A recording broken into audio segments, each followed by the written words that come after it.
દુર્બુદ્ધિ વાળી ધૂંધુલી હતી, તેથી ધૂંધુલી આસક્તિમાં ગઈ અને આત્મા નીકળી ગયો. કોણ રહે છે અહીંયા ગાડી? બોલો. શરીર રહે છે, કારણ દુર્બુદ્ધિ છે. અને સદબુદ્ધિ આત્મા છે. એટલે આત્મા પકવાનો, વૈભવ, સોના ચાંદી બધું છોડીને કેવો નીકળી જાય છે. નહીં તો એને રહેવું હતું, પણ એને જાણ્યું આ બધું નકામું છે એટલે નીકળી જાય છે. તો દુર્બુદ્ધિ ફસાય છે. દુર્બુદ્ધિ ફસાય છે પછી આપણે એને શું કરીએ છીએ? બાળી મૂકીએ છીએ, દફનાવી દઈએ છીએ. કારણ દુર્બુદ્ધિ છે. અને દુર્બુદ્ધિ આવ્યા પછી કેવી જમ્સ આવે છે, કેવી દુર્ગંધો આવે છે, કેવા વ્યસનો આવે છે, કેવા નિસંસો આવે છે.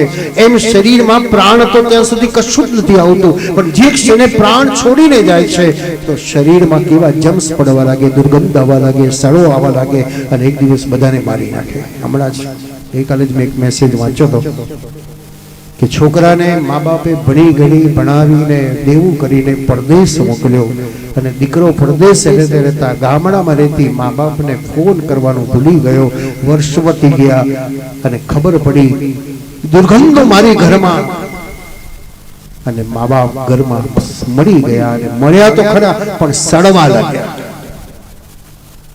કારણ રોજ ફોન આવતો તો 2 મહિનાથી ફોન જ ના આવ્યો ને ખબર ન પડી કે છે કે નહીં. નહીં તો ન ઉઠાવ્યો તો કોકને કહે ભાઈ જો તપાસ કર છે શું થયું. પણ ફોન કરવાનો ટાઈમ ન મળ્યો અને મા બાપના પાન પણ ખેરળવી. 30 દિવસ પહેલા બાપ મરી ગયો અને 20 દિવસ પહેલા મા મરી ગઈ. કારણ દુર્ગંધની અંદર બંને અશક્ત હતા. તો સમાજની જે સ્થિતિ આત્મા છે ત્યાં સુધી આ બધું સારું છે. અને જે ક્ષણે આત્માએ છોડી દીધું તો દુર્બુદ્ધિ બની જાય છે, દુર્ગંધ બની જાય છે. આસક્ત છે તો એ આસક્તિ છે. બોલો કેટલાકને આસક્તિ હોય છે બધી ભૂતળું થઈને પાછું આવે છે કે અને પછી આવે ત્યારે આપણે પૂછીએ કોણ કોણ કોણ, એટલે આપણને ખબર ન, આપણને એમ કે આ તો આ છે. પણ ભુવન ઘેર જઈએ ત્યારે ખબર પડે તો પોતાનું નામ બોલે, મારે આવું ખાવું છે ને આવું જોઈએ છે ને અહીં જવું છે. આ કારણ આસક્તિ છે. આત્મદેવ પરમ ગતિએ ગયો, ધંધોકારી વિશે આસક્ત બની. પરિણામે આવ્યું કે એક દિવસ દીકરાએ માને મારી નાખી. મોહ વ્યાધિ ને સકલ જગમાં આ રોગ મને તમને બધાને લાગ્યો છે. આસક્તિ રૂપી મોહ રૂપી રોગ લાગ્યો છે.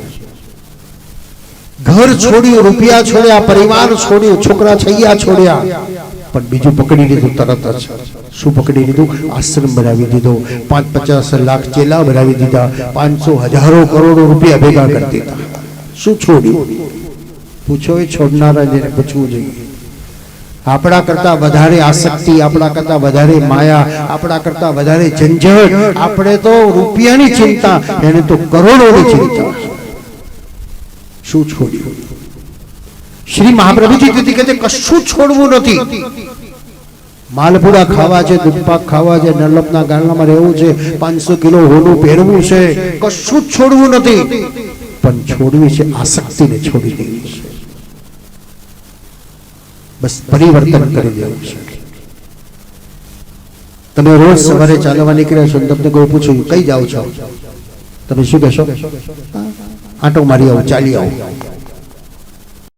ગેરાઈ નહીં ધોઈને મંદિરમાં ગઈને ગોળ ગોળ ફરો છો, તમને કોઈ પૂછે શું કરો છો? બોલો તમે એવું કહો છો મંદિરમાં આંટા મારો છો, પરિક્રમા કરો છો. શું અંદર ભળી ગઈ, શું બદલાઈ ગયું? ક્રિયા તો એક જ છે ચાલવાની, પણ બદલાઈ ગયું, એમાં ભાવ બદલાઈ ગયો. તો સવારની ક્રિયા ચાલવાની ખાલી ચાલવું લાગ્યું અને એમાં ભક્તિભાવ આવ્યો તો મંદિરમાં પરિક્રમા બની ગઈ. વિશલગીર પેસિફિક મંદિર, હવે એને તમે સવારે ચાલવા નીકળ્યો છો એવો ભાવ પ્રગટ કરી દો, હું ભગવાનની પરિક્રમા કરું છું.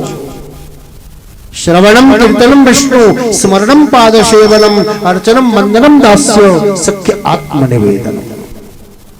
આ નિર્ગુણ ભક્તિ છે. ભક્તિના પણ અલગ અલગ પ્રકાર છે. સગુણ ભક્તિ, નિર્ગુણ ભક્તિ.